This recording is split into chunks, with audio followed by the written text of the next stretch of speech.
Welcome. This is the Family Law Channel here on the Legal Broadcast Network. I'm Scott Drake with my guest, retired Judge Eugene Hyman, who is the host of FLC. Judge Hyman, welcome back. Thank you. How are things in Santa Clara these days? Beautiful. Yeah? All right, well, let's talk about Mel Gibson.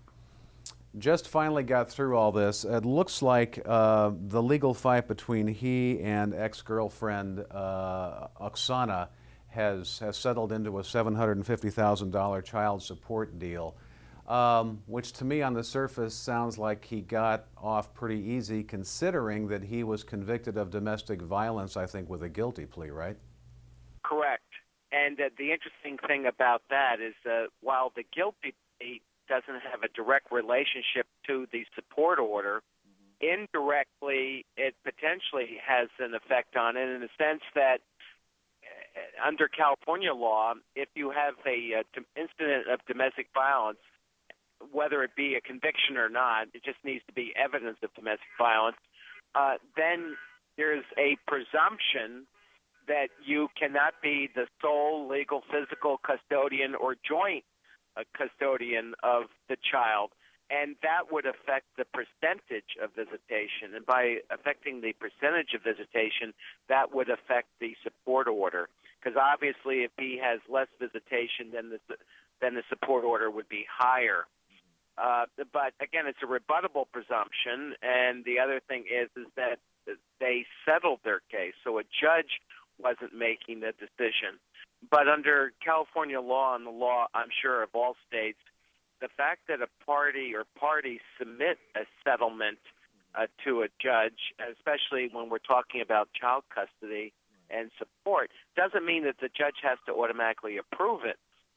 In this particular case, the judge was satisfied that it was in the best interest of the child for the order to issue with respect to support as well as with respect to the custody arrangements. Support orders and custody orders are not permanent.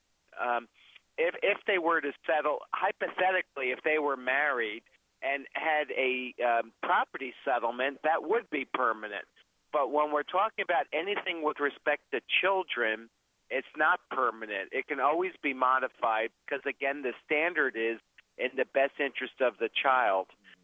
So if the circumstances of his behavior were to change, then the court has jurisdiction if the mother or some other interested appropriate third party brings a motion for modification, then the child arrangements, the custody arrangements, can be revisited at any time.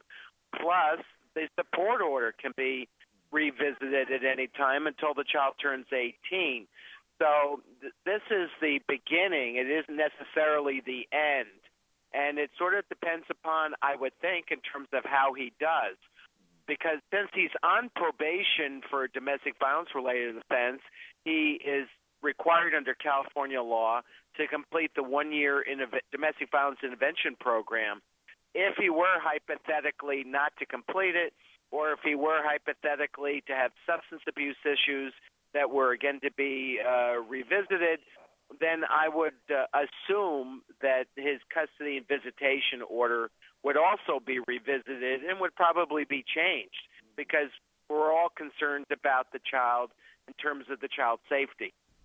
And I think a lot of laymen might assume that because of his celebrity status, Mel gets some sort of special treatment, but L.A. County family courts see this type of thing all the time, right? Yes, and the other thing that's interesting about Los Angeles, because I was in Santa Clara County, San Jose, and we have a lot of wealthy technical technology types that go through our courts, but the bulk of them go to private judging.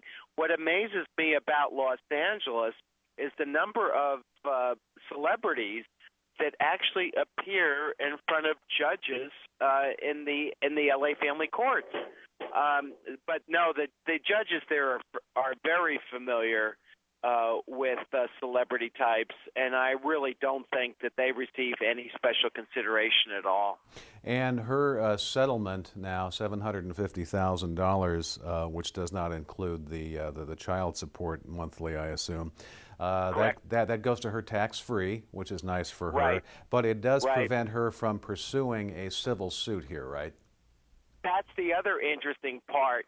You know, one of the things that I rarely see or saw when I was working was that the family law action would incorporate some type of resolution of a civil case. I think that that is better lawyering to do that. I think that if you don't do it, it's malpractice, especially when there has been violence in the relationship.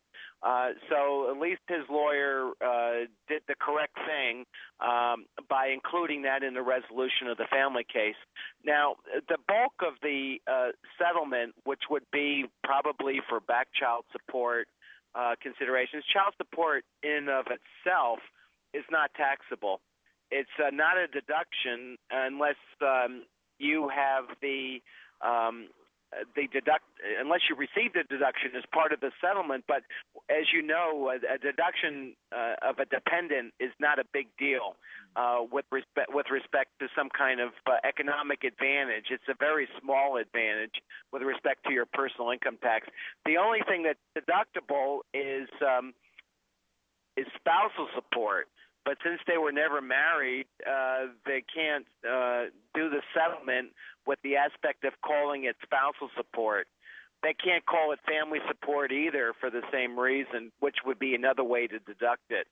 But on the other hand, the mother gets to live in this house, which is worth the media releases said more than $1 million, and she gets to live there until the child turns 18 for free.